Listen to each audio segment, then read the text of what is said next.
Assalamualaikum warahmatullahi wabarakatuh. Balik lagi bersama saya Akbar CK. Nah, ini kita ada informasi yang sangat menarik sekali untuk kita simak bersama-sama ya.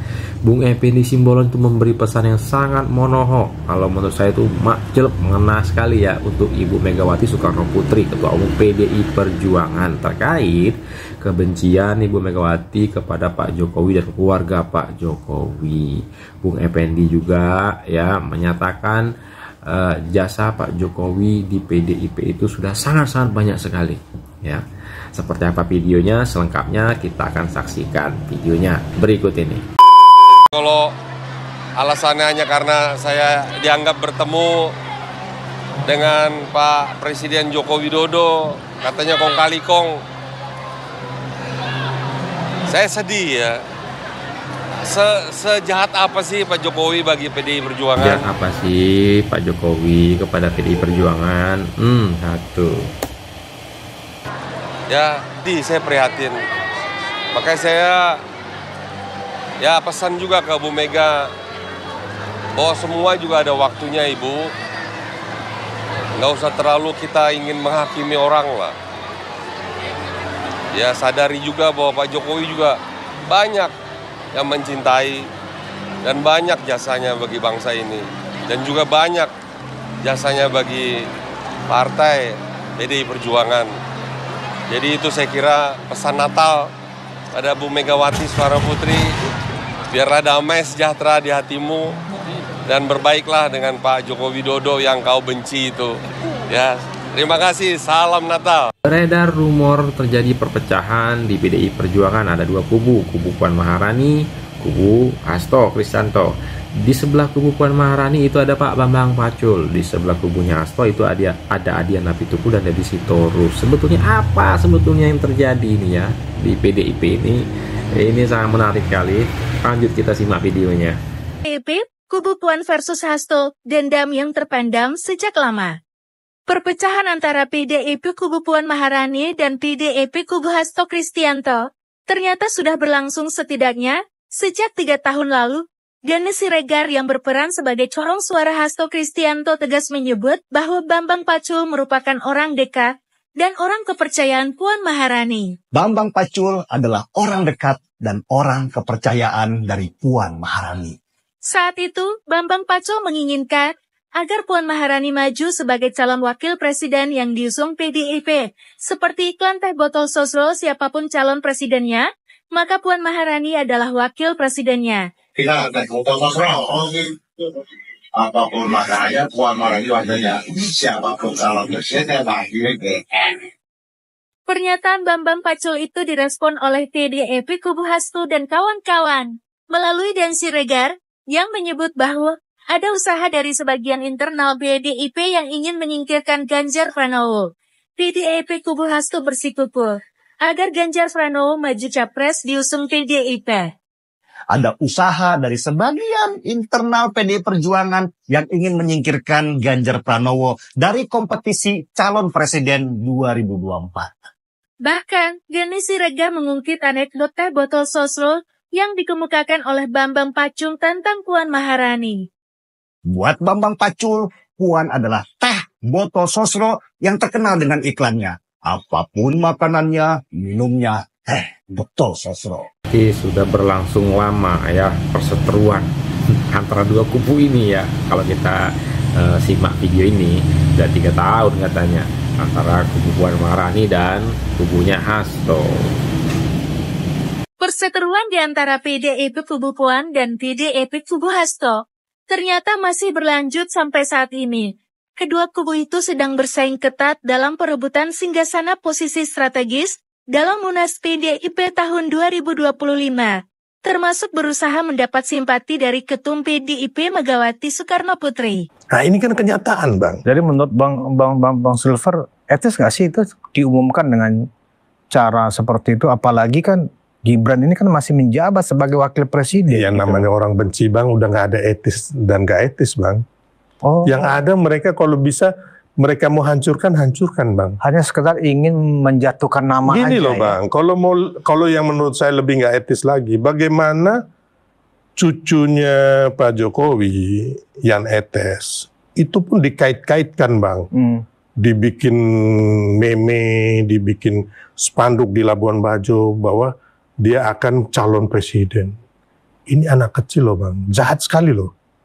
Anak kecil Bang, yang nggak tahu politik, yang hanya tahu bermain, ya kan?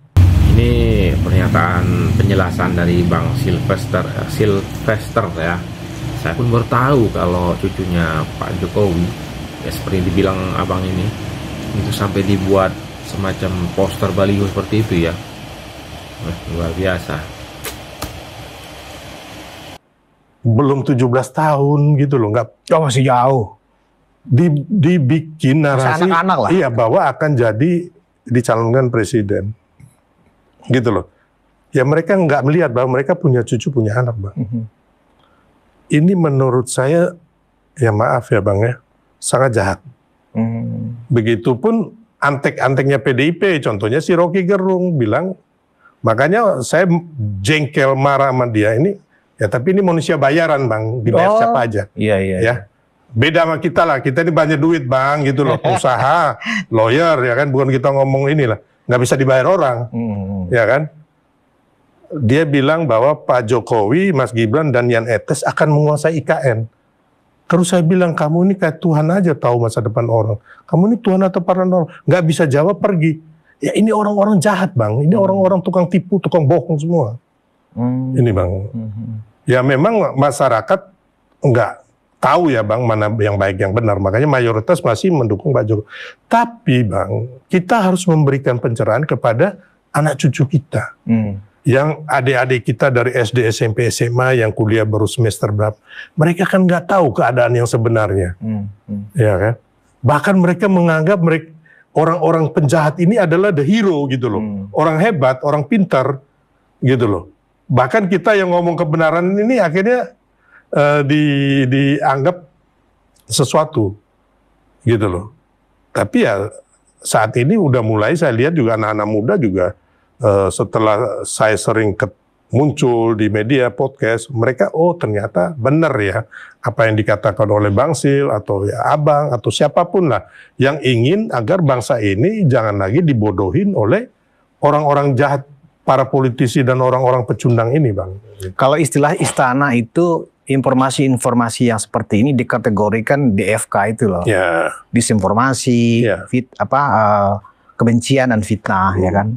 Nah, jadi Bung Silver, jawaban Pak Jokowi atau respon Pak Jokowi, ya kan, itu memaknainya itu gimana ya? Biar waktu yang membuktikan. Nah, itu maksudnya apa itu? Gini. Seolah-olah ada sesuatu yang akan terjadi nanti, ya kan, untuk menjawab atau alam semesta yang akan menjelaskan bahwa itu keputusan yang keliru. Jadi gini Bang, kalau orang pintar dan orang smart, ya kan, dia cerdik, dia melihat bahwa ucapan Pak Jokowi itu waktu yang akan menjawab. Sebenarnya waktu sudah menjawab, gitu. Yang akan datang kan kita nggak bisa juga Bang, ya kan. Tapi pastilah, ya kan, rasa kita melihat keadaan di masyarakat bahwa rakyat akan menghukum, gitu loh. Tapi kalau kemarin sudah jelas-jelas di Pilpres kemarin bagaimana Ganjar bisa juara buncit gitu loh Bang. Terus di pilkada ini tahu nggak Bang? Kalau mau ngomong ya kan calon-calon di ya saya nggak ngomong ya di wali kota sama gubernur, mungkin PDIP itu urutan ke-9 apa 10 gitu loh Bang. Yang juara itu Gerindra, terus Golkar ya kan, terus Demokrat, habis itu Nasdem dan lain-lainnya. Bahkan PSI lebih banyak Bang calonnya yang menang dibanding PDIP. PDIP hanya menang dari Partai Umat, Amin Rais. Oh, oke. Berarti apa yang sudah terjadi dari Pilpres sampai Pilkada ini bagian dari waktu yang membuktikan itu, jawaban Pak Jokowi. Waktu membuktikan itu loh Bang. Dan Pak Jokowi ini Bang, ya kan, dia harusnya kita ini melihat Pak Jokowi ini adalah komunikator yang sangat ulung. Dan juga beliau ini adalah kingmaker Bang. Harusnya PDIP sadarin itu bahwa Ibu Megawati kalau dibandingkan dengan Pak Jokowi jauh ya. Kita lihat ya Bu Megawati belum pernah dipilih rakyat. Betul, belum pernah.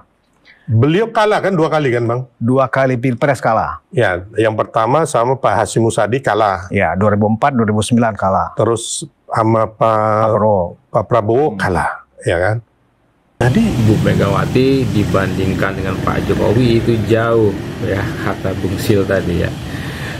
Mencalonkan diri itu kalah jadi presiden. Jadi presiden pun bukan atas pilihan rakyat secara langsung, itu dipilih oleh MPR.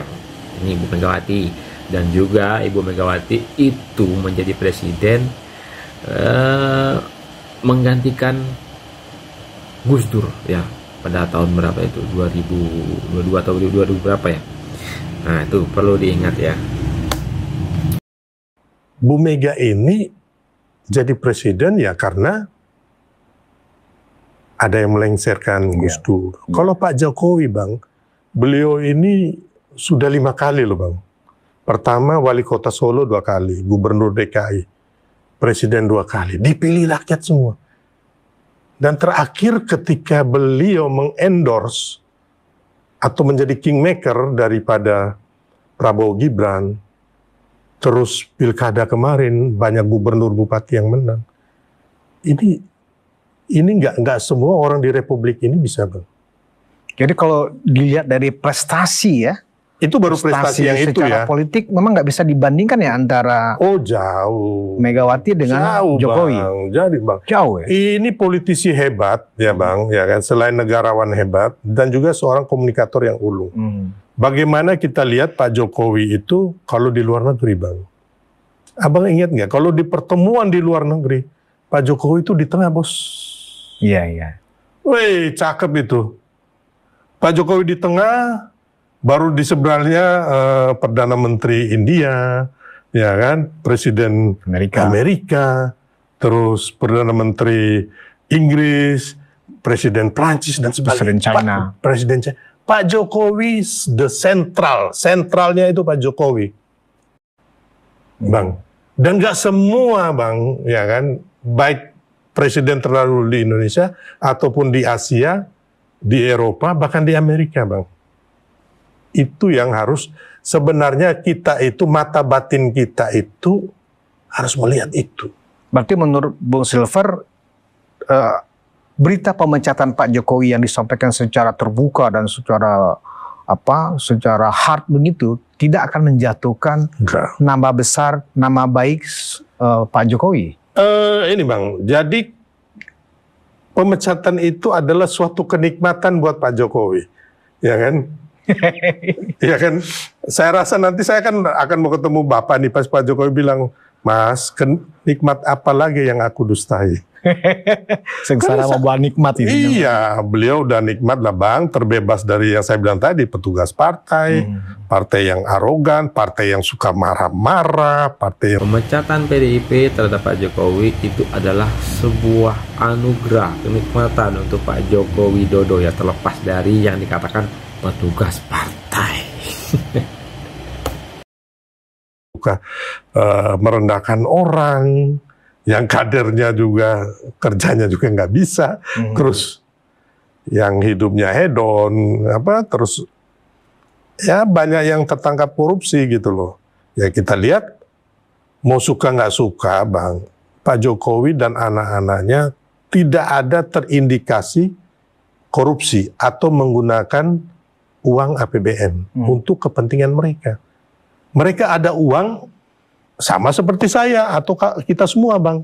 Kita kerja yang benar gitu loh. Bukan dari hasil seperti orang-orang ya kawan-kawan di partai itu yang tertangkap korupsi. Makanya hidupnya hedon gitu loh.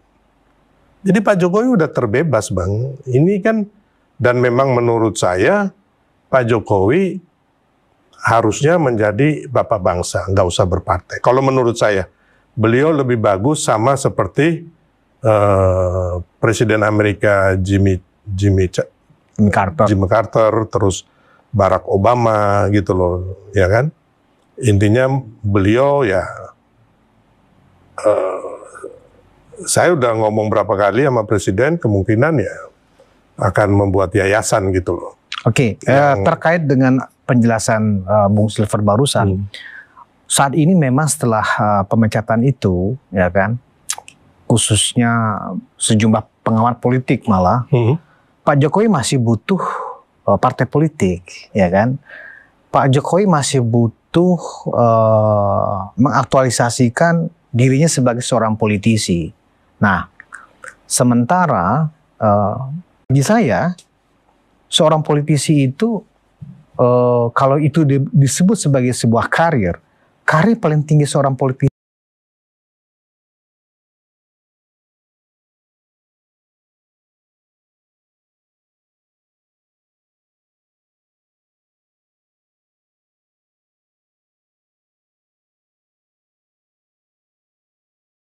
adalah ketika dia mencapai menjadi presiden 2 kali lagi, mau apa lagi? Ya, ingin saya tanyakan ke Bung Silver sebagai orang yang dekat dengan keluarga Pak Jokowi. Apakah memang karir politik masih dibutuhkan Pak Jokowi dengan bergabung dengan partai politik misalnya? Atau mendirikan partai politik? Kalau dari perbincangan berkali-kali saya Pak Jokowi, beliau nggak mau apa-apa gitu loh. Yang beliau katakan ke saya, Mas Silver, nanti bantu saya, kita urus bantu masyarakat. Masalah-masalah lingkungan hidup, ketidakadilan, ataupun kesejahteraan masyarakat, nanti kita tampung, ya kan, kalau bisa kita lakukan, atau kita memberikan masukan kepada Pak Prabowo dan Mas Gibran. Intinya itu. Jadi, lebih baik Pak Jokowi menjadi sosok bapak bangsa. Jadi milik semua partai maksudnya? Milik semua partai. Kalau beliau hanya di Golkar atau Gerindra, berarti hanya milik Golkar, Gerindra, atau PAN, atau PSI, dan sebagainya gitu loh. Jadi menurut saya, kan sudah ada orang-orang yang Pak Jokowi endorse, Pak Prabowo, ya kan? Ini bukan kita lihat Mas Gibran atau Bobi ya, enggak. Ini bukan masalah keluarga, ini masalah bangsa. Ada orang-orang istilahnya orang-orang baik, orang-orang benar yang sudah duduk di tampuk pemerintahan, Pak Prabowo, ya kan, Mas Gibran. Terus beberapa menteri yang awalnya Pak Jokowi nggak mau endorse, tapi Pak Prabowo minta kan, ini nama-namanya bagaimana? Itu Pak Jokowi ngomong ke saya, ya kan, waktu di Solo. Pak Prabowo minta beliau ya jawabannya bahwa ini bagus, begini. Jadi saya pikir lebih terhormat, lebih elegan Pak Jokowi di atas partai, di atas semua partai gitu loh, lebih elegan. Suatu waktu ya kan, Pak Jokowi akan sampai hari ini kan, kemarin Sekjen Musani datang ke Solo gitu loh. Kemarin juga ya beberapa ketua-ketua partai datang, pengusaha. Ya menurut saya beliau masyarakat, baik pun waktu saya di sana juga ada masyarakat yang mohon maaf, masyarakat yang tidak mampu menggendong anak, minta ketemu Pak Jokowi layani gitu loh. Jadi, nah, terkait video ini silakan tulis komentar kalian di kolom komentar. Baiknya Pak Jokowi ini masuk di partai politik atau non partai ya. Sebelum saya akhiri, silakan like, comment, share, dan subscribe-nya agar tidak ketinggalan video-video terupdate dari channel ini. Saya akhiri. Assalamualaikum warahmatullahi wabarakatuh. Salam sehat selalu.